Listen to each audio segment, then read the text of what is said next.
मेरा बाप नशा करता था। मेरी माँ मेरे बाप से तंग आ चुकी थी। मेरी माँ लोगों के घरों में झाड़ू बर्तन करती थी। उन्हीं से हमारा घर चलता था। जब मैं 13 साल की हुई तो मेरी माँ इस दुनिया से चली गई।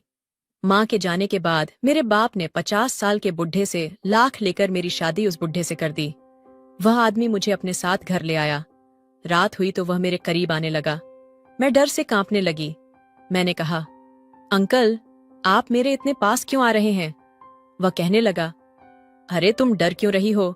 जो मैं तुम्हारे साथ करने जा रहा हूं उससे तुम्हें बहुत मजा आएगा। मैं खुश हो गई। कहाँ, ठीक है। फिर उन्होंने जो मेरे साथ किया उससे मेरी चीख निकल गई। मैं जोर जोर से चिल्लाने लगी, लेकिन उसने मेरे साथ कुछ महीनों बाद मेरे पेट फूलने लगा। एक दिन मेरे पेट में बहुत जोर का दर्द हुआ। मैं बाथरूम गई, लेकिन उस वक्त मेरे होश उड़ गए जब मेरे पेट से मेरा नाम निया है। मेरी उम्र 13 साल है। मैं अपने माँ बाप की इकलौती बेटी हूँ। मेरी मम्मी बहुत मेहनत कश औरत है। लोगों के घरों में बर्तन और झाड़ू पोछा करके वह हमारे घर के खर्चे पूरे करती है। और मेरे पापा एक शराबी इंसान है जो मम्मी के पैसे चुराकर अपनी प्यास बुझाते हैं। उन्हें इतना भी ख्याल नहीं है कि उनकी एक बेटी भी है जिसकी शादी करनी है, जिसकी पढ़ाई पूरी करवानी है। उन्हें बस अपनी जिंदगी से मतलब है। उनका मकसद सिर्फ शराब पीना है। मेरी मम्मी उनसे बहुत तंग आ गई थी। उनका दिल चाहता था कि वह सब छोड़ छाड़ कर कहीं दूर चली जाए। कई बार वह मुझे बोल भी चुकी थी कि नेहा, मैं थक गई हूँ। मैं कब तक यह सब करती रहूंगी? एक औरत की जिंदगी तो बहुत सुकून वाली होती है। वह घर में रहती है, घर के काम करती है, लेकिन तुम्हारे पिता ने मेरी जिंदगी को बदतर कर दिया है। मैं लोगों के घरों में झाड़ू पोछा करती हूँ ताकि कुछ पैसे आ जाएं। मैं कब तक यह सब करूंगी? और मैं बस खामोशी से अपनी माँ की बातों को सुनती रहती थी। मेरे पास कहने के लिए कुछ भी नहीं होता था। जितनी मोहब्बत मुझे अपनी मम्मी से थी, उतनी ही मोहब्बत मुझे अपने पापा से भी थी। बेशक वह शराबी थे, लेकिन एक बेटी के लिए उसका पिता बहुत ज्यादा अहमियत रखता है। यही हाल मेरा भी था, लेकिन मुझे मालूम नहीं था कि मेरे पापा की हरकतें मेरी माँ को खत्म कर देंगी। आज रविवार का दिन था। घर में पापा और मम्मी दोनों ही थे। आज मम्मी की छुट्टी थी, इसलिए वह मेरे लिए अच्छा खाना बना रही थी। मैं उनके साथ रसोई में ही बैठी उनके खाना बनाने के तरीके को बहुत गौर से देख रही थी ताकि मुझे भी खाना बनाना आ जाए। मैं 13 साल की थी, लेकिन मैंने बहुत कुछ से लिया था क्योंकि मम्मी घर पर होती नहीं थी, इसलिए सारे घर के काम मुझे ही करने पड़ते थे।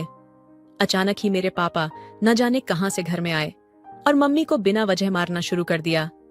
यह सब देखकर मैं डर गई और डर से चीखने लगी। पापा मम्मी को डंडे से मार रहे थे और मेरी मम्मी पापा के आगे हाथ जोड़ते हुए रो रही थी कि उनसे क्या गलती हो गई है जो उन्हें इस तरह मारा जा रहा है। लेकिन ना तो मेरे पापा सुन रहे थे और ना ही रुक रहे थे। मैं भी उन दोनों के बीच कई बार आई थी और उनसे मिन्नतें की थी कि पापा बस कर दो, मम्मी को इतना मत बोलो। आखिर उनका कसूर क्या है? उन्होंने क्या किया है? मगर वह मेरी कोई बात सुनने के लिए तैयार ही नहीं हो रहे थे। मम्मी को मार मार कर पापा ने उन्हें लहूलुहान कर दिया था और मम्मी के पर्स से पैसे लेकर घर से बाहर चले गए थे। मैंने तुरंत अपनी माँ के गाल को थपथपाकर उन्हें उठाने की कोशिश की, लेकिन शायद डंडा उन्हें सर पर लग गया था। उन्हें बिल्कुल होश नहीं आ रहा था। मैं चीख चक कर रो रही थी। मेरी मम्मी को अगर कुछ हो जाता तो मेरा क्या होता? यह सोचकर ही मेरी हालात खराब होने लगी थी। मैं जल्दी से बाहर निकली और चीख चक कर लोगों से मदद मांगने लगी। मम्मी की मोहल्ले में सबके साथ बहुत अच्छी बातचीत थी, इसलिए सब लोग हमारे घर आ गई थीं और उनके पति भी पीछे पीछे आ गए थे। रविवार होने की वजह से आज सब घर पर ही थे, इसलिए मेरे चीखने पर सब मेरी मम्मी की मदद के लिए आ गए थे। सब तुरंत ही मम्मी को अस्पताल लेकर पहुंचे थे, लेकिन रास्ते में ही वह इस दुनिया को छोड़कर चली गई थी और वो मुझे इस भरी दुनिया में अकेला छोड़ गई। मैं फूट फूट कर रो रही थी। जिस वक्त डॉक्टर ने मुझे कहा कि आपकी मम्मी अब इस दुनिया में नहीं है, तो मैं पूरी तरह से जमीन पर गिर पड़ी और अपना सिर जमीन पर मार मार कर रोने लगी। मुझे समझ नहीं आ रहा था कि मैं क्या करूं। मेरे लिए मेरी पूरी दुनिया मेरी मम्मी थी। उनके अलावा आज तक मैंने किसी से प्यार भी नहीं किया था। पापा से भी मैं प्यार करती थी, लेकिन जितना प्यार मैं मम्मी से करती थी उतना पापा से नहीं करती थी। मेरा खुद में कोई बस नहीं चल रहा था। ऐसा लग रहा था कि मैं भी मम्मी के साथ मर जाऊं, लेकिन मैं मर भी नहीं सकती थी। सारे मोहल्ले वालों ने ही मेरी मम्मी का अंतिम विदाई दी। मैं काफी देर तक पापा का इंतजार करती रही, लेकिन वह नहीं आए। मेरी आंखों में आंसुओं का समंदर था। मैं आखिरी वक्त तक मम्मी को देखती रही थी और फिर मोहल्ले की औरतें मुझे घर छोड़कर चली गई थीं। मेरा पूरा घर में सन्नाटा छाया हुआ था। मुझे अकेला डर भी लग रहा था। यह अचानक मुझ पर क्या मुसीबत आ गई थी, मुझे कुछ समझ नहीं आ रहा था। मेरी मम्मी तो आज मेरे लिए खाना बनाने वाली थी, लेकिन आज मेरे नसीब में उनके हाथ का खाना भी नहीं लिखा हुआ था। मैं रसोई घर में बैठी लगातार मम्मी के सामान को देख रही थी और मेरी आंखों से आंसू निकलते जा रहे थे। एक औलाद के लिए यह पल बहुत मुश्किल भरा होता है जब उसके माता पिता इस दुनिया से चले जाते हैं। रात काफी हो चुका था, लेकिन बाबा अभी भी नहीं आए थे। मैं अपने पापा का इंतजार करते करते सो गई। अचानक से धड़ाम से कुछ गिरने की आवाज आई। मेरी नींद खुल गई तो मैं जब अपने कमरे से बाहर निकली तो देखा पापा जमीन पर गिरे हुए हैं। वह नशे में है। मेरी आंखों से टप टप आंसू गिरने लगे। मम्मी रहती थी तो पापा को संभालती थी, लेकिन मैं क्या कर सकती थी? मैं तो खुद को भी अच्छे से संभाल नहीं पाती थी, तो मैं पापा को कैसे संभालती? मैं अपने कमरे में वापस आकर सो गई। ये रात मेरे लिए बहुत तकलीफ भरी थी। मेरी जिंदगी का सबसे कड़वा वक्त शुरू हो चुका था। सुबह भय हुई तो पापा मम्मी को पागलों जैसा ढूंढने लगे। अचानक से मेरी नींद खुली तो देखा सामने पापा चिल्ला रहे हैं। वह मां को चिल्ला चिल्ला कर आवाज दे रहे हैं। मैं उनके पास गई। मैंने कहा, अब मम्मी इस दुनिया में नहीं है। तभी वह कहने लगे, तुम पागल हो गई हो, कहाँ चली गई? क्या वह भाग गई है यहां से? मैंने कहा, हाँ, यही समझ लीजिए कि वह यहां से भाग गई है। अब कभी हमारे पास वापस नहीं आएगी। तभी पापा कहने लगे, अच्छा हुआ भाग गई, वैसे भी किसी काम की नहीं थी। मुझे पापा के बाद बहुत तकलीफ दे रही थी। खैर, मैं उनसे ज्यादा बहस नहीं करना चाहती थी। उनको इतना कहकर मैं घर के कामों में लग गई। खैर, धीरे धीरे वक्त गुजरने लगा। एक दिन अगली सुबह जब मैं जागी तो मुझे अपने घर में मर्दों की आवाजें सुनाई देने लगी। मैं एकदम उठकर बैठ गई थी। मैंने नजर घुमाकर देखा तो मेरे पापा बरामदे में 4 मर्दों के साथ बैठे हुए थे और वे लोग काफी उम्र दराज थे। वह लोग आपस में कुछ बातें कर रहे थे। मैं छोटी थी, इसलिए उनकी बातें समझ नहीं पा रही थी। मैं रसोई घर के दरवाजे पर ही खड़ी अपने पापा को देख रही थी, जो शायद मेरे बारे में ही बात कर रहे थे। मेरा दिल धड़कना भूल गया था। जब मैंने शादी का शब्द सुना कि मेरे पापा मेरी शादी करवाने वाले हैं, ये सुनते ही मुझे बहुत तकलीफ हुई थी। मेरी मम्मी को गुजरे अभी 1 हफ्ता भी नहीं हुआ था और मेरे पापा मुझे इस घर से विदा करने की बात कर रहे थे। मैं अपने पापा से बहुत मोहब्बत करती थी, लेकिन आज मुझे उनकी इस हरकत पर बहुत गुस्सा आ रहा था। मैं गुस्से से रसोई घर से बाहर आई थी और अपने अपने पापा को देखते हुए चिल्लाकर बोली, आपको मैं कभी माफ नहीं करूंगी। आपने मेरी माँ का कत्ल किया है। आपके खिलाफ मैं पुलिस में जाऊंगी। और मेरी शादी के बारे में तो आप सोचना भी मत। मेरा यह कहना था कि मेरे पापा ने घुमाकर एक जोरदार थप्पड़ मेरे मुंह पर मारा था, जिससे मैं उसी वक्त जमीन पर गिर गई थी। मेरे पापा मुझे देखते हुए गरजे थे, तुम क्या समझती हो कि मैं तुम्हारी यह बकवास सुनकर खामोश हो जाऊंगा या फिर शर्मिंदा से सिर झुका दूंगा? मैंने तुम्हारी शादी तय कर दी है। अगर ज्यादा नखरे दिखाने की कोशिश की तो तुम्हारा भी वही हाल करूंगा जो तुम्हारी माँ का किया था। पापा की बात सुनकर मेरे रटे खड़े हो गए थे। मैं डर से कांपने लगी थी। मैंने सिर को ना में हिलाया और भागकर कमरे में बंद हो गई। ये कैसा वक्त मुझ पर आ गया था, मुझे कुछ समझ नहीं आ रहा था। वक्त धीरे धीरे गुजरने लगा था और लगभग 1 हफ्ते बाद मेरे पापा ने मेरी शादी तय कर दी थी। रात का 1 बज रहा था। तभी मुझे घर में कुछ हलचल का एहसास हुआ। मुझे अचानक मर्दों की आवाज आई। यकीनन मेरे पापा किसी से बात कर रहे थे। मैं दबे कदमों से अपने कमरे से बाहर आई तो देखा कि पापा बरामदे में बैठे एक 50 साल के बूढ़े आदमी से कुछ पैसे ले रहे थे। मैंने कान लगाकर सुना तो मेरे पापा उन्हें तसल्ली दे रहे थे। जी भाई साहब, आपको परेशान होने की जरूरत नहीं है। मेरी बेटी बस भावुक हो रही थी। उसकी माँ कुछ दिन पहले ही मरी है, इसलिए शायद वह गुस्सा हो गई थी। मगर आप बेफिक्र रह, आपको कोई शिकायत नहीं मिलेगी।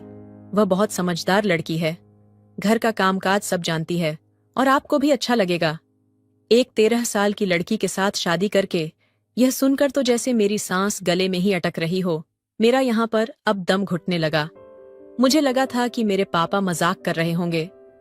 मगर यह सब देखकर मेरे रटे खड़े हो रहे थे। पापा ने उनसे मेरी आंखों के सामने 1 लाख रुपए लिए थे और वादा कर लिया था कि कल आप आ जाना, मैं आपकी शादी अपनी बेटी से करवा दूंगा। वह बूढ़ा आदमी बहुत खुश हुआ था और पापा को देखते हुए बोला था, मैं तुम पर भरोसा करके जा रहा हूँ। अगर तुमने मेरे साथ धोखा करने की कोशिश की तो मैं पुलिस लेकर तुम्हारे घर आ जाऊंगा। तुम्हें भी पुलिस के हवाले करूंगा और तुम्हारी बेटी को भी। तुम अभी मुझे जानती नहीं हो। जबकि पापा उनसे वादा कर चुके थे और यहाँ मैं सांस लेना भूल गई थी। ये कैसी परीक्षा का समय था। मेरा दिल बहुत उदास हो रहा था। क्या कोई बाप अपनी बेटी के साथ ऐसा कर सकता है? ये सोच सोच कर मेरी जान निकल रही थी। वह रात मेरे लिए बहुत तकलीफ भरी थी। मैं सारी रात जागती रही थी और अपनी मम्मी को याद कर रही थी। काश वह इस दुनिया में मुझे अकेला छोड़कर ना जाती तो आज मुझ पर यह परीक्षा ना आती। लेकिन कुछ चीजें हमारी सोच के विपरीत होती हैं।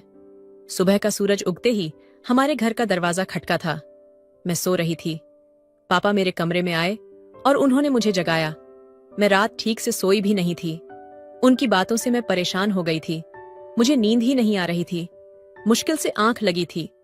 खैर, सारी रात जागने की वजह से मुझे तेज बुखार हो गया था। मैंने पापा को देखते हुए कहा, पापा मेरी तबीयत ठीक नहीं है, मैं इतनी जल्दी नहीं उठ सकती, मुझे थोड़ी देर और सोना है। जबकि मेरे पापा ने मेरे बालों को खींचा था और मुझे खड़ा करते हुए गुस्से में बोले थे, मेरे सामने जुबान चलाने की जरूरत नहीं है, तुम मर भी जाओगी तब भी मुझे कोई फर्क नहीं पड़ेगा। चुपचाप ये जोड़ा पहनकर तैयार हो जाओ, तुम्हारी आज शादी है। मैं अपने फर्ज से मुक्त होना चाहता हूँ। मैं अपनी जिंदगी अपनी मर्जी से जीना चाहता हूँ। अगर मैंने तुम्हें अपने साथ इस घर में रखा तो मैं और परेशान होता रहूंगा। मुझे रात को घर वापस आना पड़ता है और मेरा काम ऐसा है कि मैं जल्दी जल्दी घर नहीं आ सकता। मेरी आंखों में आंसू आते जा रहे थे। मैं किस तरह उन्हें मना करती? मुझे कुछ समझ नहीं आ रहा था। मुझे मालूम था कि अगर मैं और कुछ बोलूंगी तो यह मुझे और मारेंगे, इसलिए मैंने खामोशी में ही भलाई समझी। मैंने वह जोड़ा उठाकर बाथरूम में जाकर कपड़े बदल लिए और बाहर आ गई जिनसे मेरी शादी तय की गई थी। वह लोग आ चुके थे। मैंने कमरे से झांक कर देखा तो मेरा दूल्हा भी शेरवानी पहनकर बैठा हुआ था। मुझे दिल से दुख हुआ था। मेरा बाप इस हद तक भी गिर सकता था, यह मैंने कभी नहीं सोचा था। मुझे कहीं ना कहीं ऐसा लगता था कि मेरा पापा भले ही माँ के साथ बुरा बर्ताव करते हो, लेकिन वह मुझसे प्यार करते हैं। लेकिन ऐसा बिल्कुल भी नहीं था। मैं गलत थी। उनके लिए उनकी पत्नी और बच्चे कोई मायने नहीं रखते थे। आज वह मेरा सौदा कर चुके थे। जो मोहब्बत मुझे अपने बाप से थी वह आज खत्म होती हुई महसूस हो रही थी। मेरा बस नहीं चल रहा था कि मैं इस घर को छोड़कर कहीं दूर चली जाऊं। मैंने भगवान से दुआ की कि मुझे भी मेरी माँ के पास बुला लो। मुझे इस भयानक दुनिया में जिंदगी नहीं गुजारनी। लेकिन कुछ दुआएं कभी कबूल नहीं होती और मेरे साथ भी ऐसा ही हुआ था।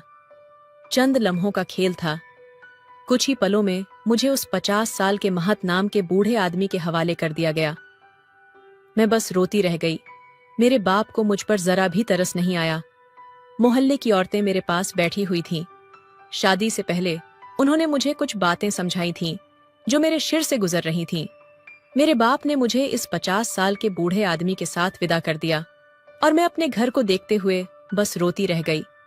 एक लंबी सफर के बाद हम उनके घर पहुंचे। वहां मेरा स्वागत बहुत शानदार अंदाज में किया गया था। ढोल नगाड़े बजे थे, आतिशबाजी की गई थी। हमें घर पहुंचते पहुंचते रात हो चुकी थी। मुझे मेरे पति के कमरे में पहुंचा दिया गया। अंदर आते ही मैंने अपना घूंघट हटा लिया। मोहल्ले वाली मौसी ने मुझे यह बात समझाई थी कि जब पति कमरे में आए तो घूंघट ओढ़ लेना, लेकिन वह अभी यहाँ मौजूद नहीं थे, इसलिए मैंने घूंघट ओढ़ना जरूरी नहीं समझा था। मैं कुछ ही पलों में कमरे की खूबसूरती में खो गई थी। कमरा बहुत बेहतरीन तरीके से सजाया गया था और वहां मौजूद फर्नीचर देखकर मेरी आंखें फटी की फटी रह गई थीं। हमारे घर में तो बस एक अलमारी थी जिसमें मम्मी पापा और मेरे कपड़े सब रखे हुए थे और एक छोटा सा शीशा था। इसके अलावा बरामदे में चारपाई और कमरे में एक चादर बिछी हुई थी और हमारे पास और कोई फर्नीचर नहीं था। लेकिन इस कमरे के अंदर अलमारी, फ्रिज, ड्रेसिंग टेबल, ऐसी हर चीज मौजूद थी। मेरे चेहरे पर एक बड़ी सी मुस्कान आ गई थी। मैं चलती हुई खिड़की के पास आ गई। मुझे बचपन से ही खिड़कियां बहुत पसंद थीं।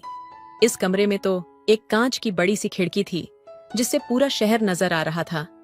मेरे चेहरे पर एक खूबसूरत मुस्कान झलक रही थी, लेकिन मुझे पता नहीं था कि अब मेरे साथ क्या होने वाला है। थोड़ी ही देर गुजरी थी कि अचानक मेरे कमरे का दरवाजा खुला। मैंने दरवाजे की तरफ अपनी नजर की तो देखा मेरा पति अंदर आ रहा था। मैंने तुरंत अपने चेहरे पर घूंघट डाल लिया। कहने को मैं 13 साल की थी, लेकिन मेरी कद काठी 5 फुट के करीब थी। मैं तुरंत ही पीछे मुंह फेर कर खड़ी हो गई थी। मेरे शरीर पर कपकपी छाई हुई थी। मुझे नहीं मालूम था कि मुझे उनके सामने कैसे बर्ताव करना है। बस मौसी ने कहा था कि देखो निया, अब तुम्हारी शादी हो रही है। शादी करके जब तुम अपने ससुराल जाओगी तो जैसा तुम्हारा पति कहे वैसा ही करना। उसकी किसी भी बात को इनकार मत करना। अगर तुमने अपने पति की बात नहीं मानी तो भगवान भी तुम्हें माफ नहीं करेगा और तुम्हारा पति भी तुम पर गुस्सा करेगा। वह तुम्हें मारेगा भी। मैं डर गई। मैंने कहा, नहीं मौसी, अपने पति की सारी बातें मानूंगी। वह जैसा कहेंगे मैं वैसा करूंगी। मौसी की बात है मेरे दिमाग में चल रही थी कि अचानक ही किसी का हाथ मुझे अपने कंधे पर महसूस हुए थे।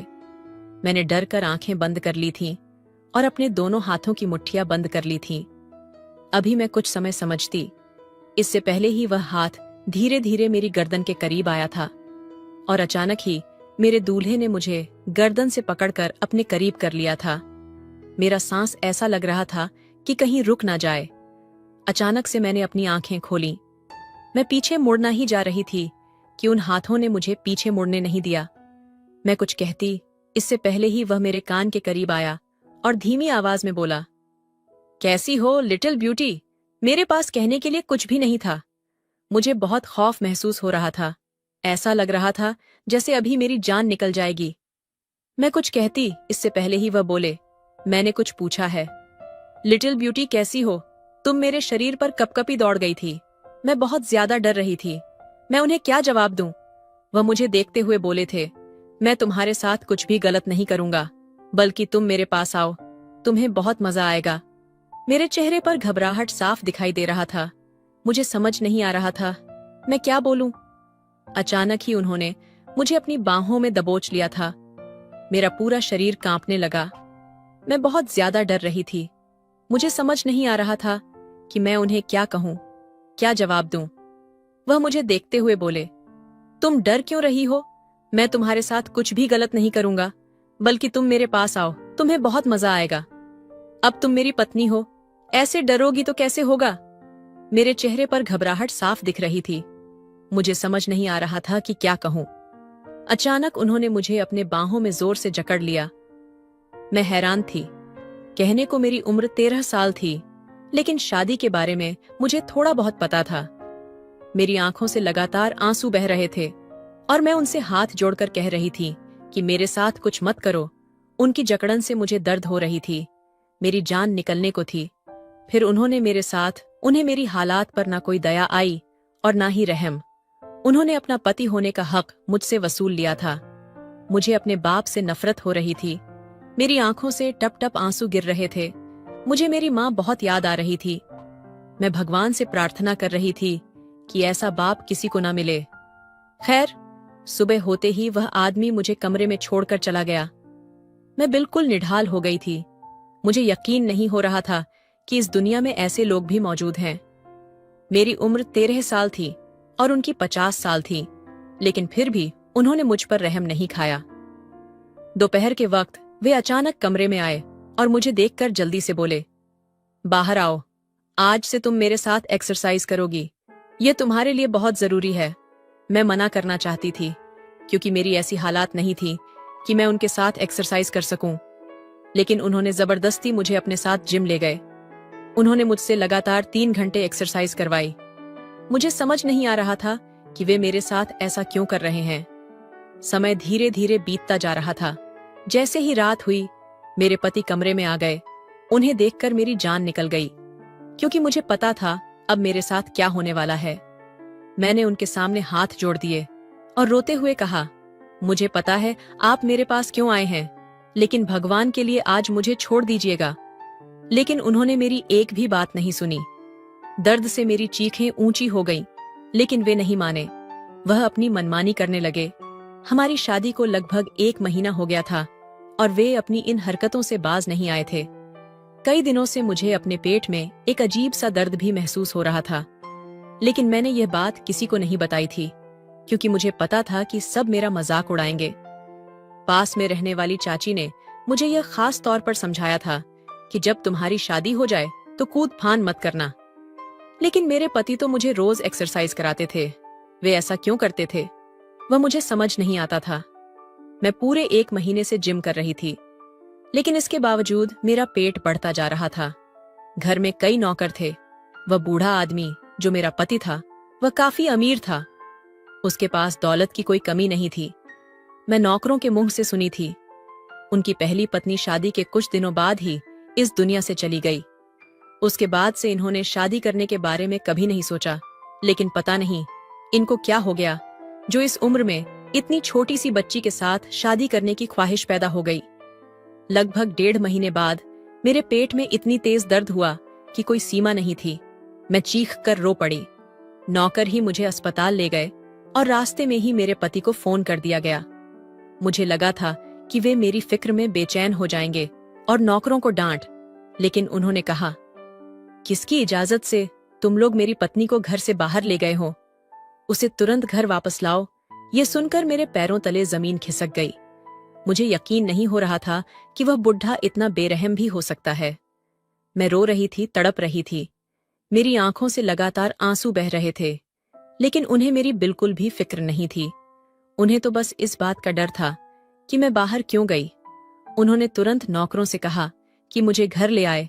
वे घर आकर मेरा इलाज कर देंगे, जबकि मुझे हैरानी हो रही थी कि ना तो वह डॉक्टर थे और ना ही कोई वैद्य, तो वह मेरा इलाज कैसे कर सकते थे। लेकिन मैंने ज्यादा सवाल करना जरूरी नहीं समझा और चुपचाप घर आ गई। मैं पेट के दर्द से तड़प रही थी। सभी नौकर मुझे दुखी नजरों से देख रहे थे। सभी को मेरी हालात पर अफसोस हो रहा था, और भला अफसोस क्यों नहीं होता। मैं बहुत छोटी थी और इस दर्द से गुजर रही थी। थोड़ी ही देर बीती थी कि मेरे पति घर आए और मुझे देखते हुए उन्होंने कहा, तुम्हें समझना चाहिए कि यह सब होता रहता है। तुमने सबको बेवजह परेशान किया है। यह कहकर उन्होंने मुझे कमरे में जाने के लिए कहा। मैं दर्द से तड़प रही थी, लेकिन फिर भी अपना पेट पकड़ते हुए कमरे में चली गई। वह बुढ़ा भी मेरे पीछे पीछे आया। मन तो कर रहा था इस बुढ़े की जान ले लूं, लेकिन मैं कर भी क्या सकती थी। खैर, उन्होंने अलमारी से एक दवा निकालकर मुझे जबरदस्ती पिलाई। वह दवा बहुत ही कड़वी थी। मेरा दिल बहुत घबरा गया था। मुझे देखते हुए उन्होंने नर्म भरे लहजे में कहा, अब तुम्हें परेशान होने की जरूरत नहीं है। मैंने तुम्हारा इलाज कर दिया है। अब तुम जल्दी ठीक हो जाओगी और यह दर्द भी ठीक हो जाएगा। मैं अपने पति को देखते हुए बोली, मेरा पेट क्यों बड़ा हो रहा है? सब ठीक है ना? मुझे घबराहट हो रही थी। उन्होंने मुझे देखते कहा, हाँ, सब कुछ ठीक है। तुम परेशान मत हो। अब लेट जाओ और आराम करो। मुझे इस बुढ़े पर शक हो रहा था। ऐसा लग रहा था जैसे वह मेरे साथ कुछ गलत कर रहा हो, लेकिन क्या इस बारे में मैं अनजान थी? 2 दिन बाद वह बुढ़ा फिर से मेरे करीब आया। मैं तुरंत उनसे दूर हो गई और उन्हें देखकर बोली, मुझे आपके साथ अब नहीं रहना। मेरे हालात बहुत खराब हो रही हैं। पेड़ देखिए कितना बड़ा हो चुका है। मुझे लगता है कि यह सब आपकी वजह से ही हो रहा है। मेरा पेट बड़ा हो रहा है। मेरी बात सुनकर वह हंसने लगा और कहने लगा, अरे नहीं, यह तो तुम्हारा प्राकृतिक रूप से बड़ा हो रहा है। इधर आओ। जब मेरी चीखें तेज हो गई थीं, मैं उन्हें देखते हुए बोली, मैं आपको मना कर रही हूँ, मेरे साथ यह सब मत कीजिए। आपको क्यों समझ नहीं आ रहा? कहने को मैं 13 साल की थी, लेकिन मेरे अंदर बहुत समझ थी।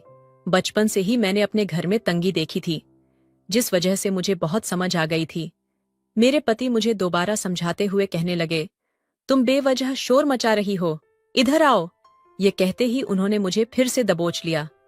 अगली सुबह जब मेरी आंख खुली तो मैं अपने कमरे में ही थी, लेकिन आज मेरे पेट का दर्द किसी भी कीमत पर कम होने का नाम नहीं ले रहा था। मैं तुरंत बाथरूम में भागी और जब मैंने अपने पेट से अपना कपड़ा हटाई तो मेरे रोंगटे खड़े हो गए, क्योंकि मेरे पेट के अंदर से तो जिस दिन से मैं यहाँ आई थी मुझे सब कुछ अजीब महसूस हो रहा था। यहाँ पर रहने वाले नौकर भी मुझे कुछ अजीब लगते थे, मगर मैंने यह बात किसी से नहीं कही थी। यह कोई घर नहीं बल्कि एक बंगला था। चारों तरफ सोफे कालीन और बाहर खूबसूरत गार्डन देखकर मुझे अच्छा लग रहा था। लेकिन जो हरकत मेरे साथ यह बुढ़ा करता था, उसे सोचकर मेरे रोगटे खड़े हो जाते थे। मेरी तकलीफ बढ़ती जा रही थी, मेरा पेट बढ़ रहा था और अब मुझे दर्द भी होने लगा था। इतना दर्द कि मैं सहन न करते हुए रोने लग जाती थी। जिस दिन मैं डॉक्टर के पास जाने लगी थी, आधे रास्ते से ही मेरे पति ने मुझे घर वापस भेज दिया और एक अजीब सी दवाई पिला दी। मैं पढ़ी लिखी भी नहीं थी, उस दिन दवा का नाम पढ़ पाती। बस वह काले रंग की बोतल में होती थी। समय धीरे धीरे बीतने लगा, लेकिन मेरा पेट जो बढ़ रहा था, उसने मुझे अजीब सी उलझन में डाल दिया था। आज मेरे पेट में अजीब सी बेचैनी महसूस हो रही थी, जैसे आग लगी हो जो मुझे जलाकर खत्म कर देगी। तभी अचानक मैंने अपनी नाभि के पास कुछ महसूस किया। मैं वहां हाथ रखकर बाथरूम चली गई और जब मैंने अपनी कमीज हटाई तो नाभि से अजीब सा पानी निकल रहा था। मेरी जान सूख गई थी। ये क्या हो रहा था? मुझे कुछ समझ नहीं आ रहा था। मैं तुरंत बाहर आई और बिना किसी को बताए ड्राइवर के साथ डॉक्टर के पास चली गई। हमारे घर के पास ही एक अस्पताल था जहां एक औरत डॉक्टर थी। एक बार मुझे बुखार हुआ था तो मेरे पति मुझे वहीं लेकर गए थे, इसलिए मुझे पता था। जैसे ही मैं अस्पताल के अंदर आई, ड्राइवर तुरंत बोला, हमें मालिक को बता देना चाहिए, वरना ये बिना वजह गुस्सा करेंगे। पिछली बार भी उन्होंने मना कर दिया था, पर मैंने उसे चुप करवाया और अस्पताल के अंदर चली गई। जब मैंने अपनी स्थिति डॉक्टर साहिबा को बताई तो वे मुझे देखकर हैरान रह गई। उन्होंने तुरंत मेरे खून के टेस्ट किए और उस खून के टेस्ट में पता चला कि मेरे पेट में एक रसोली बन गई है। मेरे पति रात के समय मेरे सामने बेहद तीखे और लाल मिर्च वाले खाने रखते थे, जिन्हें खाकर मेरी जान निकल जाती थी। मुझे बहुत तकलीफ होती थी। जब मैं मना करती तो वह जबरदस्ती मेरे मुंह में डाल देते। मैं एक इंसान थी, कब तक ये सब सहन करती? मेरी चीखें निकल जाती थीं। सुबह उठने के बाद मेरे हालात और भी खराब हो जाती थी। उन्हीं खानों की वजह से मेरा पेट बढ़ रहा था और इस पेट में रसोली बन गई थी। मैं रोते पीटते घर आई। रात के समय जब मेरे पति मेरे लिए वही खाना लाएं, तो मैंने सारा खाना फेंक दिया। मैं किसी भी खाने को मुंह नहीं लगाना चाहती थी, क्योंकि इन्हीं खानों की वजह से मेरी जिंदगी बदतर हो गई थी। मेरे पति मुझे देखते हुए बोले, यह क्या बदतमीजी है? खाना क्यों फेंका? पति के गुस्से को देखकर मैं एक पल के लिए डर गई थी, लेकिन फिर मैंने डॉक्टर की बताई हुई हर बात उन्हें बता दी। तब वे गुस्से में मेरी ओर देखकर चीख पड़े, तुम किसकी इजाजत से अस्पताल गई थी? और उस ड्राइवर से तो मैं अभी पूछता हूँ। वे मुझे जवाब दिए बिना नीचे चले गए। मैं हैरान थी कि वे ऐसा क्यों कर रहे हैं, जबकि यह कोई बड़ी बात नहीं थी। अच्छा ही हुआ कि मुझे इस बारे में पता चल गया। खैर, बाद में मुझे पता चला कि यह बुढ़ा कोई साधारण आदमी नहीं है। यह एक वैज्ञानिक थे और मुझ पर एक रिसर्च करना चाहते थे। वह देखना चाहते थे कि जिस औरत के पेट में रसोली होती है, वह कब तक जीवित रह सकती है और क्या वह बच्चे को जन्म देने की क्षमता रखती है। ये सब जानकर तो मेरे रोंगटे खड़े हो गए थे। अब मेरे पास ना कोई ठिकाना था और ना ही कोई जगह जहां मैं जा सकती थी, लेकिन मैं अपने साथ यह सब होते हुए नहीं देख सकती थी। उस आदमी ने मुझे कमरे में बंद कर दिया था। अब ना मैं किसी से मिल सकती थी और ना ही कोई मुझसे मिल सकता था। मगर कहते हैं, कोई देखे या ना देखे, ऊपर वाला सब कुछ देख रहा है। हमारे घर में काम करने एक लड़का सोनू, जो बहुत अच्छा था, वह पहले दिन से ही मुझे कुछ इशारे में समझाने की कोशिश करता था कि यह खाना मत खाओ। मालिक इस खाने को बहुत अजीब तरीके से बनाते हैं और आपको खिलाते हैं। लेकिन मैं उसकी बातों को नहीं समझ पाती थी, क्योंकि वह गूंगा था। उसकी जुबान में समझ ही नहीं पाती थी। वह क्या इशारा करता था, मैं कुछ भी समझ नहीं पाती थी। मुझे उस पे बहुत गुस्सा आता था। वह इशारे में कुछ भी मुझे समझाता था तो मुझे बहुत गुस्सा आता था। मुझे ऐसा लगता था जैसे वह अच्छा लड़का नहीं है। खैर, उसे जब पता चला कि उस आदमी ने मुझे एक कमरे में बंद करके रखा है, तो सोनू ने ही मुझे उस कमरे से बाहर निकाला और मुझे बचाया। मैंने उसका शुक्रिया अदा किया और मैंने उससे कहा, मुझे यहाँ से ले चलो। तुम जहाँ मुझे रखोगे मैं वहाँ रहूंगी। तुम मुझे खाने पीने के लिए कुछ भी मत देना, लेकिन मुझे यहाँ से ले चलो। वह मुझे अपने साथ अपना गांव ले आया। घर में उसकी बूढ़ी माँ थी और एक छोटी बहन सोनू की माँ बहुत अच्छी थी। सोनू ने इशारे से अपनी माँ को सब कुछ बता दिया। मैं उन लोगों के साथ ही इस घर में रहने लगी। धीरे धीरे वक्त गुजरता गया। सोनू एक अकेला कमाने वाला था। मुझे बहुत अफसोस हो रहा था। उसकी नौकरी भी चली गई थी। वह आदमी मुझे ढूंढ रहा था। वह आदमी सोनू के पास भी आया था, लेकिन सोनू ने कहा कि मालिक, अब मैं नौकरी नहीं करना चाहता। मेरी माँ बीमार रहती है, मुझे उसके साथ ही रहना है। उसने सोनू के घर की तलाशी नहीं ली। अगर वह तलाशी लेता तो मैं मिल जाती। लेकिन सोनू ने इतनी मासूमियत के साथ उनका जवाब दिया कि वह घर को तलाशी लेना जरूरी नहीं समझा, और वह वापस लौट गया। मैंने सोनू को समोसे के ठेले लगाने के लिए कहा। सोनू ने भी हाँ कर दिया। मैं और सोनू दोनों समोसे बेचने का काम करने लगे। उसी से हमारा घर चलने लगा। धीरे धीरे वक्त गुजरता गया। मैं पूरे 18 साल की हो गई। इस बीच मुझे सोनू से प्यार हो गया। मैंने सोनू को अपने दिल की बात बता दिया। सोनू की आंखों में आंसू आ गए थे। सोनू कहने लगा कि मैं तुम्हारे लायक नहीं हूँ। लेकिन मैंने कहा, सोनू, ऐसा मत कहो, तुम बहुत अच्छे इंसान हो। मैं तुम्हारे लायक नहीं हूँ। अगर तुम मुझे अपने लायक समझते हो तो मैं तुमसे शादी करना चाहती हूँ। सोनू मेरे गले से लग गया। वह इशारे में बताने लगा कि वह भी मुझे पसंद करता था, लेकिन उसे मुझे कुछ कहने की हिम्मत नहीं है। उसे लगता था अगर वह अपना दिल की बात करेगा तो मैं उसका मजाक उड़ाऊं, लेकिन ऐसा नहीं था। मुझे किस्मत से सोनू मिला था। दोस्तों, अब आप ही बताएं, क्या सोनू का हाथ थामकर मैं गलत कर रही हूँ या सही?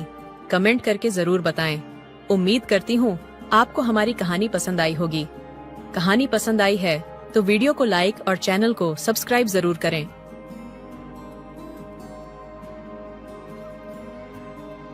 मेरी मालकिन मुझे अपने साथ सोने के लिए 4 करोड़ रुपए दे रही थी, पर मैं शादीशुदा था।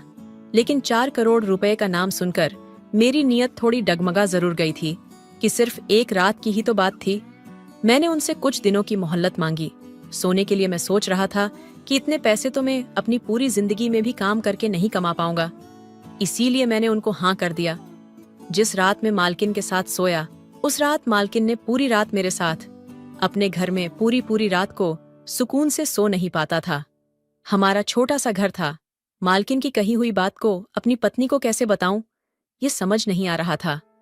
मैं अपने कमरे में लेटे लेटे यही सब सोच रहा था।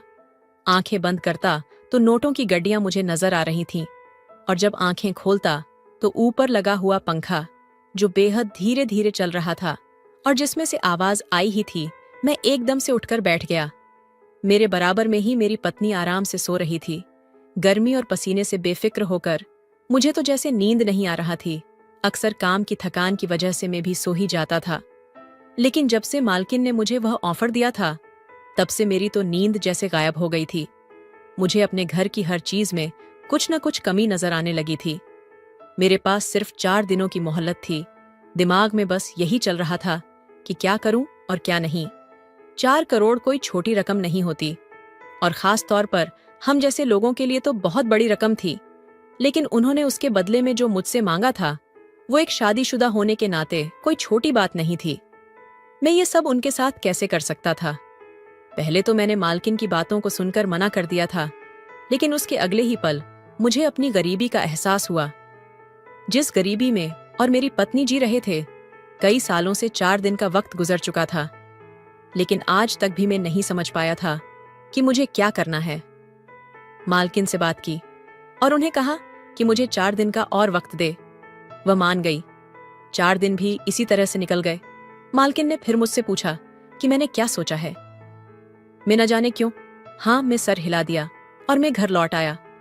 मुझे लालच आ गया था उन पैसों का। अभी तक भी मैंने अपनी पत्नी से बात नहीं की थी। क्या बोलता मैं उससे? फिर मैंने सोचा कि जैसे तैसे करके मैं उसे मना लूंगा। दिमाग में बस 4 करोड़ रुपए चल रहे थे। लग रहा था कि एक बार यह पैसा आ जाए तो हमारी कितनी परेशानी खत्म हो जाएगा। ये कहानी तब शुरू हुई जब मैं अपनी पत्नी के शौक पूरा करने के लिए कंपनी में नौकरी शुरू की। मैं कंपनी में काम करता था और वहां पर सुपरवाइजर था। वैसे तो वहां पहले भी काफी आदमी सुपरवाइजर का काम करते थे, लेकिन न जाने क्यों मालकिन मुझ पर बहुत मेहरबान थी और मेरे साथ हमेशा प्यार से ही पेश आती थी, जैसा उनका व्यवहार दूसरे लोगों के साथ था। मेरे साथ वैसा व्यवहार बिल्कुल भी नहीं था। कई बार वह दूसरे लोगों पर गुस्सा भी हो जाती थी, पर मुझ पर वह कभी नाराज नहीं हुआ करती थी। ऐसा नहीं था कि मुझसे कोई गलती नहीं होती थी। जाने क्यों वह मुझ पर बहुत मेहरबान थी। मुझे नौकरी करते हुए ज्यादा समय नहीं हुआ था, लगभग 9 से 10 महीने का समय ही हुआ था, लेकिन इतने ही समय में उनका काफी ध्यान मुझ पर था। मेरे साथ साथ ऑफिस के दूसरे लोग जो वहां पर काम करते थे वह भी हैरान थे। अक्सर लोग मुझसे यही कहते थे कि भाई हमें भी ऑफिस में ज्वाइन किए हुए 4 साल का वक्त हो चुका है, लेकिन मालकिन ने आज तक हमारी तनख्वाह सिर्फ एक ही बार बढ़ाई है, वो भी इतना कहने पर, लेकिन तुम्हें तो सिर्फ 6 महीने हुए हैं, तुम्हारी तनख्वाह इतनी जल्दी कैसे बढ़ गई? ऊपर से उन्होंने तुम्हें बोनस भी दे दिया। ऐसा कौन सा काम करते हो कि मालकिन का तुम पर मुझे बखूबी समझ आ रहा था। उतने में ही एक दूसरा आदमी कहने लगा, कहाँ कि अरे मालकिन तो उसकी खूबसूरती पर फिदा है, इसीलिए इसके ऊपर इतनी मेहरबानी हो रही है, वरना इसको आता ही क्या है। हम लोग जितना काम करते हैं ये उसका आधा भी नहीं करता। ये बात सुनकर मुझे बिल्कुल अच्छा नहीं लगा था, बहुत मुझे गुस्सा आ रहा था।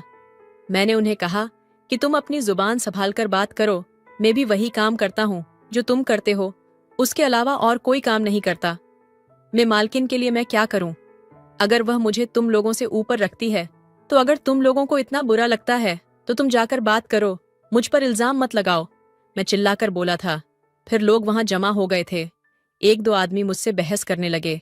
उतनी ही देर में मालकिन भी वहां पर आ गई और पूछने लगी कि क्या बात हो गई है, जो आपस में लड़ रहे हो?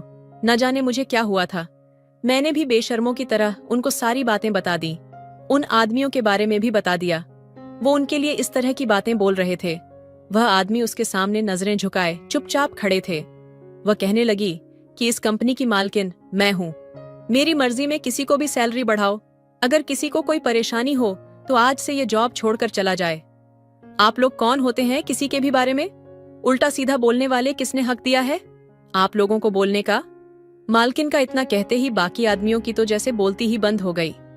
मालकिन कहने लगी कि आगे से मैं इस तरह की बातें न सुनो तो अच्छा होगा। मैं यहाँ पर काम करने आते हो तो काम किया करो, अगर मेरे कानों में अब से ऐसी बातें आई तो मैं उसे उस समय ही नौकरी से निकाल दूंगी। मैं तो सोच रहा था कि वो कितनी अच्छी इंसान है और मुझे बहुत सुकून भी था, लेकिन शायद मेरी सोच गलत थी, क्योंकि जब हकीकत मेरे सामने आई तो मैं बेहद हैरान रह गया था। एक दिन मेरी कंपनी की मालकिन ने कहा कि जब सारा काम खत्म हो जाए तो उसके बाद तुम मेरे ऑफिस में आना, मुझे तुमसे कुछ जरूरी बात करनी है। शाम का जब समय हुआ तो सब लोग अपने घर जा रहे, कंपनी बंद होने का समय हो गया था और मैं अभी भी ऑफिस में था, इंतजार कर रहा था कि वह मुझे कब बुलाए।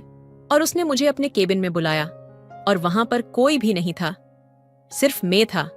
मुझे बेहद घबराहट भी हो रही थी। उन्होंने मुझे अकेले क्यों बुलाया? क्या बात है? वह सुकून से अपने कैबिन में बैठी हुई थी और चाय पी रही थी। मैंने उनका दरवाजा खटखटाया और उनसे कहा कि मैम मुझे देर हो रही है, अगर कुछ काम है तो आप मुझे जल्दी बता दीजिए। उन्होंने मुझे इस समय अंदर आने के लिए कहा और कहा, यहां बैठो, मुझे तुमसे जरूरी कुछ बात करनी है। मैंने पहले अपनी घड़ी की तरफ देखा और बड़े ही बुझे हुए से उनके सामने कुर्सी पर जाकर बैठ गया। मेरे दिमाग में बस यही चल रहा था कि इतनी देर हो गई है, मेरी पत्नी भी घर पर इंतजार कर रही होगी और इन्होंने मुझे यहाँ बैठने के लिए क्यों कहा। मैं चुपचाप बैठकर उनके मुंह की तरफ देख रहा था कि क्या कहने वाली है। कुछ देर तक उस कैबिन में बिल्कुल शांति रही। वह मुझे बेहद ध्यान से देख रही थी और मन मन मुस्कुरा रही थी। उनकी नजरें मुझे कुछ ठीक नहीं लग रही थी। मुझे नहीं पता था कि मैं उनकी अजीब सी सोच का शिकार होने वाला था। उनकी अगली बात को सुनकर मैं हैरान रह गया था और वो कहने लगी कि अमन, तुम बेहद खूबसूरत हो, जवान भी जब मैं तुमको देखती हूँ तो मेरा मन खुश हो जाता है। उनकी बातों को सुनकर मुझे बिल्कुल भी अच्छा नहीं लग रहा था, बल्कि गुस्सा आ रहा था। उन्हें तो शर्म आनी चाहिए थी मुझसे इस तरह की बातें करते हुए, लेकिन वो मुस्कुरा रही थी। मैंने उन्हें कहा कि आपको कहने का मतलब क्या है, आप ऐसी बातें क्यों कर रही हैं मुझसे? मैंने उन्हें कहा कि मैम मुझे देर हो रही है, मैं घर पर जाता हूँ, मेरी पत्नी मेरे इंतजार कर रही होगी। मेरा इतना कहते ही उसके चेहरे का तो हाव भाव बदल गए, वह चुप हो गई। मेरी बात को सुनकर हैरानी से मुझे देखने लगी। कहने लगे कि आप शादीशुदा हैं? मैंने कहा, जी हाँ, मैं शादीशुदा हूँ। और वो बिल्कुल चुप हो गई। उसके कुछ देर बाद वो मुझसे पूछने लगे कि आपकी पत्नी क्या करती है? मैंने कहा कि मेरी पत्नी एक हाउसवाइफ है। तो मेरी बातों को सुनकर उन्होंने बस इतना कहा कि ठीक है, आप जा सकते हैं, और कहने लगी कि अगर आपको मेरी कोई बात बुरी लगी हो तो मुझे माफ कर दीजिएगा, कल समय से आ जाना। काफी उदासी भरे अंदाज में ये सब बोल रही थी। मैं उठा और उठकर ऑफिस के बाहर निकल गया। मेरी पत्नी भी कंपनी में नौकरी करने के लिए बात की थी। अभी हमारी शादी को ज्यादा समय नहीं हुआ था, 2 साल हुआ था, लेकिन अभी तक हमारी कोई औलाद नहीं थी और न ही हम अभी खुद चाहते थे, क्योंकि सच कहूं तो हमारी हैसियत नहीं थी एक बच्चे को पालने की। हम दोनों ही चाहते थे कि पहले हम अच्छे से मेहनत करके कुछ जोड़ लें, उसके बाद ही बच्चे के बारे में सोचेंगे। जिस तरह की जिंदगी में और मेरी पत्नी जी रहे थे, हम नहीं चाहते थे कि हमारे बच्चों को भी वैसे ही जिंदगी जीना पड़े। अगले दिन में रोज की तरह अपनी नौकरी पर जाने लगा और समय से निकल जाया करता था। कुछ दिनों तक मालकिन खामोश थी। मेरी उनसे किसी तरह की कोई बात नहीं हुई थी, लेकिन कुछ दिन बाद उन्होंने मुझे फिर से कहा कि वह मुझसे कुछ बात करना चाहती है, और कहने लगी कि मैं मजबूर हूं। मैं उम्मीद करती हूं कि आप मेरी बात को समझेंगे। मैं जानती हूं कि आपको मेरी बात बिल्कुल भी अच्छी न लगे, लेकिन बस मैं एक बार आपसे बात कर लेना चाहती हूं और उम्मीद करती हूं कि आप मेरी मदद करेंगे। मुझे उनकी ऐसी बातें को समझ नहीं आ रहा था। आखिर में उनकी कंपनी में एक मामूली सी नौकरी करता था। मैं उनकी कैसे मदद कर सकता था? मैंने उन्हें कहा कि मैं आपकी क्या मदद कर सकता हूं, मुझे बताइए, आप क्या कहना चाहती हैं। उसके बाद उन्होंने जो मुझे बात बताई उसे सुनकर मेरे दिमाग चकरा गया। वो मुझे कहीं कि वह मुझे अभी 4 करोड़ रुपए देंगी, लेकिन उसके लिए मुझे उनकी बात माननी होगी। वो बात ऐसी मामूली सी तो नहीं थी जो मैं बहुत आराम से मान जाता।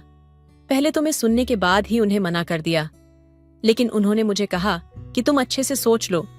उसके बाद जवाब देना में भी एक बार को सोच में पड़ गया, क्योंकि यह रकम तो वाकई बहुत बड़ी थी। ऊपर से हमारा जो हाल था उसमें हमें पैसों की बहुत जरूरत थी। मैंने कहा कि मैं आपको कुछ दिनों में बताता हूं, और मैं उठकर उसके ऑफिस के बाहर निकल गया। उन्होंने कहा कि तुमने जितना समय मांगा है मुझे उतने समय के अंदर में ही जवाब दे देना। मेरे पास ज्यादा समय नहीं था और मुझे अपनी पत्नी से एक बार पूछना था। उसे तो पता नहीं था, उसके बिना इजाजत में यह काम नहीं कर सकता था, क्योंकि उसने हमेशा मेरा ख्याल रखा था। इतनी परेशानी में भी हम दोनों मियाँ बीबी ने एक दूसरे का साथ हमेशा दिया था।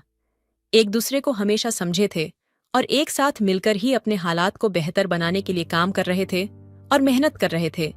लेकिन जो बात मुझे अपनी पत्नी से करनी थी वो छोटी बात तो नहीं थी।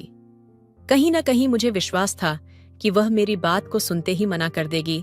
सिर्फ 1% ही उम्मीद थी कि शायद वह मान जाए, हमारी गरीबी और हमारी लाचारी को देखकर, और मुझे समझने की कोशिश करे।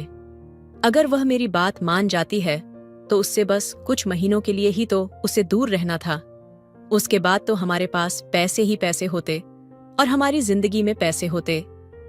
हमारी जिंदगी बेहद खुशहाल होती। लेकिन कुछ महीने भर पता नहीं वो माने या नहीं। समझ नहीं आ रहा था कि उसे कैसे पूछो। कहीं वह गुस्से में मुझे थप्पड़ मार दे। 1000 बातें मेरे मन में आ रही थीं। आखिर बात उसकी शायद इज्जत पर जो लगने वाली थी। कोई भी औरत इस तरह से अपनी इज्जत पर दाग लगाकर पैसा नहीं लेना चाहेगी, और पूरी रात मैंने बेहद बेचैनी से गुजारी थी। बस यही सोच रहा था कि कैसे बात करो। समय भी तो कम था, बात तो मुझे करनी ही थी। हमारी आमदनी कम है और खर्चा ज्यादा थे। जैसे तैसे महीने का गुजारा होता था। हम दोनों मेहनत इसीलिए कर रहे थे कि हम अपना घर खरीद पाएं। जैसे तैसे हिम्मत करके मैंने अपनी पत्नी से आज रात को बात करने का सोचा, लेकिन उससे पहले मैंने उसकी पसंद का सारा खाना बनवाया। जब शाम को मैं घर आया तो बना हुआ पसंद का खाना देकर पत्नी के चेहरे पर अलग सी खुशी आ गई, लेकिन साथ ही परेशानी भी देखते हुए कहने लगी कि यह सब मत बनवाया करो। जानते हो ना कि कितनी महंगी है ये सब खाने की चीजें। हमारे हालात ये सब खाने के नहीं हैं। ये पैसे रहते तो हमारे अगले 7 दिन का खाना बन जाता। तुमने एक ही दिन में इतना सारा खाना अच्छा क्यों बनवा लिया है? मैंने कहा कि क्या हम पूरी जिंदगी बस यही सोचते रहेंगे कि कहाँ से पैसे बचे, कहाँ नहीं, क्या चीज खाएं और क्या ना खाएं। उसकी बातों को सुनकर मैंने कहा कि तुम जानती हो ना कि सब कुछ तो तुम्हारे सामने है। अब हमारे नसीब लिए ऐसा है तो हम क्या कर सकते हैं। मेहनत तो कर ही रहे हैं न, देखो शायद समय के साथ ही इन हालातों से बाहर आ जाए। तो मेरी पत्नी को कहा कि मुझे एक काम मिला है, अगर तुम मेरा साथ दोगी तो हम एक ही साल में करोड़पति बन सकते हैं। मेरी बातों को सुनकर उसने खाना साइड कर दिया। कहने लगी कि ऐसा कौन सा काम मिला है जिससे कि हम करोड़पति एक कुछ ही महीनों में बन जाएंगे। मैंने सारी बात बता दी। उसने बेहद और खामोशी से मेरी बात को सुना। उसको बताते हुए भी मेरी जुबान लड़खड़ा रही थी। वह बस मेरी तरफ देखे जा रही थी। उसके मन से बात लेने के लिए मैंने उससे कहा कि सोच रहा हूं कि कल मैं उन्हें जाकर मना कर दो, मैं यह काम नहीं कर पाऊंगा। वह मेरी तरफ गौर से देख रही थी। कहने लगी कि तुमने तो मुझे भी मझधार में लाकर खड़ा कर दिया है। क्या कहूं मैं तुम्हें, लेकिन जो रकम तुम्हारे मालकिन ने तुम्हें देने के लिए कही है वह कई बहुत बड़ी है। मैं नहीं समझ पा रही हूं कि तुम्हें क्या जवाब दो। शायद वह भी मेरी ही तरह उलझन और परेशानी से गुजर रही थी जिसे अब तक मैं गुजर रहा था। उसको भी कुछ में नहीं आ रहा था कि क्या करें और क्या नहीं। उसके बाद वो मुझे कहीं कि ठीक है, तुम उनकी बात मान लो। मेरी मालकिन ने कहा था कि वह भी बेऔलाद है, उनका कोई बच्चा नहीं हो रहा है। बहुत समय से मालिक बांझ हैं, लेकिन वह अपने पति से बहुत प्यार करती हैं। उन्होंने बहुत डॉक्टर को दिखाया, पर हर डॉक्टर ने मना कर दिया कि उन्हें कभी बच्चा नहीं हो पाएगा। मालिकन और मालिक दोनों को एक बच्चे की इच्छा है। वह कह रहे थे कि वह चाहे तो वह बच्चे को गोद ले सकती है, लेकिन वह ऐसा नहीं करना चाहती और अपना खून ही चाहती हैं। उन्हें खूबसूरत बच्चा चाहिए, इसीलिए उन्होंने मुझे चुना, क्योंकि मैं भी बहुत ही खूबसूरत था। मालकिन ने उस दिन कहा था कि बस यही वजह है कि जिसकी वजह से मैं तुम्हारी सैलरी भी बहुत जल्दी बढ़ा दी। मुझे सिर्फ बचा चाहिए और कुछ नहीं। अब क्योंकि तुम शादीशुदा हो, तुम परेशान मत हो। खुद से नहीं, डॉक्टर की मदद से तो मेरे बच्चे के बाप बन जाओगे। जिस समय में प्रेग्नेंट होगी उतने समय तुम्हें मेरे घर में हमेशा साथ रहना होगा, ताकि हम तुम्हारा चेहरा देख पाए और हमारा बच्चा एक स्वस्थ और सुंदर बच्चा हो। बस यही चाहती हूँ मैं, उसके अलावा और कुछ नहीं। मेरी पत्नी इस बात से राजी हो गई थी। मालकिन को जाकर मैं अगले दिन हाँ कर दिया था और आगे का सारा काम शुरू हुआ और डॉक्टर की मदद से मालकिन प्रेग्नेंट हो गई। जिस दिन मालकिन प्रेग्नेंट हुई उस दिन मालिक मुझे जाकर यहां से अपने घर लेकर आए। अब जब तक बच्चा नहीं हो जाता मुझे उन्हीं के साथ उनके घर में ही रहना था और कोई भी मर्द किसी दूसरी औरत को अपनी पत्नी के साथ आसपास बर्दाश्त नहीं कर सकता। मालकिन के प्रति भी मुझे देखकर अजीब से मुंह बनाया करते थे। उन्हें मैं अच्छा नहीं लगता था, लेकिन बस मजबूरी थी। वह मुझे बर्दाश्त कर रहे थे क्योंकि वह देख रहे थे कि मालकिन मेरा ध्यान रखती थी। मेरी खाने पीने से लेकर हर चीज का ध्यान वह रहती थी। मुझे अपनी पत्नी की बहुत याद आती थी। मैं उसे बहुत कम मिल पाता था। मालकिन की पूरी प्रेगनेंसी के दौरान मैं मालिक मुझे अच्छा खाने को देता था, अच्छे अच्छे जगह घुमाने को ले जाता था, शॉपिंग करके घर आता था ताकि मालकिन का मन खुश रहे और एक अच्छा और स्वस्थ बच्चा हो। बहुत ध्यान रखते थे। मैं उनकी दवाइयां से लेकर जूस, दूध, हर चीज का ध्यान में खुद रखता था।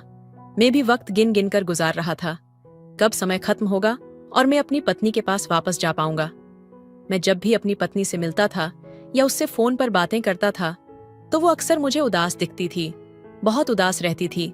कहती थी कि मैं तुम्हें हाँ कह दी, लेकिन मुझे अब एहसास हो रहा था कि ये कोई मामूली बात नहीं थी।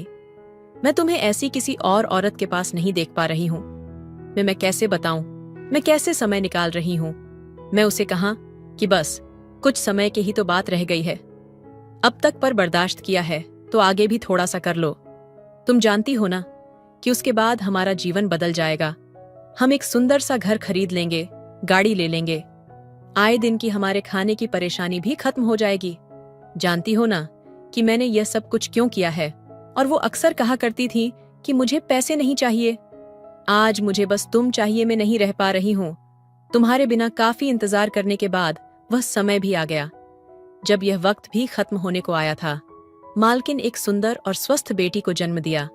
बच्चा होने के साथ ही मैं उसके बच्चे को देखा और तुरंत अपनी पत्नी के पास आ गया। काफी देर तक घर का दरवाजा खटखटाया, लेकिन दरवाजा नहीं खुला। पत्नी को फोन करने की भी कोशिश की, पर उसने फोन नहीं उठाया। जब बहुत देर हो गई तो आस पड़ोस वालों की मदद से दरवाजा तोड़ा। अंदर का नजारा देखते ही मेरे पैरों तले से जमीन खिसक गई। मेरी पत्नी जमीन पर गिरी हुई थी। मैं जोर जोर से रोना चिल्लाना शुरू कर दिया। बहुत देर हो चुकी थी, वह इस दुनिया से जा चुकी थी। शायद मुझसे दूरी गम बर्दाश्त नहीं कर पा रही थी। मैं नहीं जानता था कि वह किस हद तक परेशान हो चुकी है। वह दुनिया से चली गई थी। मैंने यूं ही रोते रोते कई दिन गुजार दिए और मेरे पास कोई रास्ता नहीं बचा था। मैं वापस अपनी मालकिन के पास गया। सोचा उन्हीं के पास रह लूंगा।